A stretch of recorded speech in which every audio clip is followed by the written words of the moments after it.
Hello everybody, welcome to my YouTube channel, and in this video I'm going to show you how you can update your Intel graphics card. So I'm going to show you how you can manually update your Intel graphics card. So first of all, I'm going to go to my task bar here, and here you can see on the GPU option my driver version is 31.0.101.211, and this driver is updated on um, 19th July 2022. This is the driver version. To download it, you have to know the specific processor on your PC.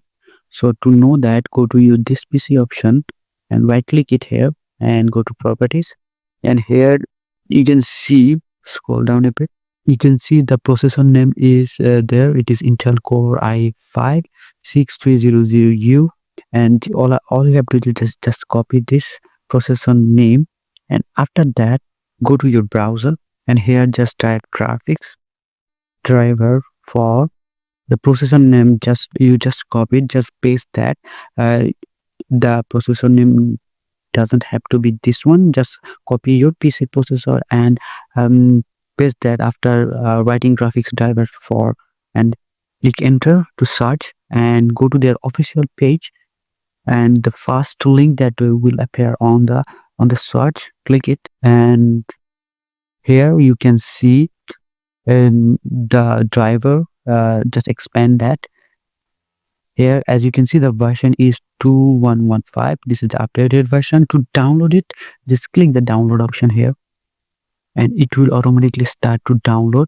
I already downloaded this file, so I'm gonna go to the exact folder there and double tap to start the installation process. I'm just gonna minimize this Chrome. This is a Microsoft storage verification. Just click install anyway if this appear on your PC, and select yes to give the confirmation.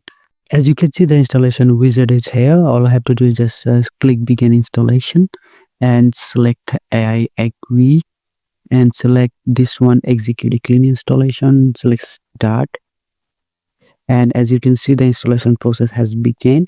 After completely installing the driver, you have to reboot it, and your updated driver will be installed on your PC. As you can see, the installation is completed, and it is recommending me to reboot the PC. After that, the driver will install properly. So do restart the PC. I'm going to go to the file, and as you can see, the driver version is updated. It was 2111 and now it's 2115. So in this way you can easily update any Intel graphics card on your PC. So that is it for today's video, and I will catch you on the next one.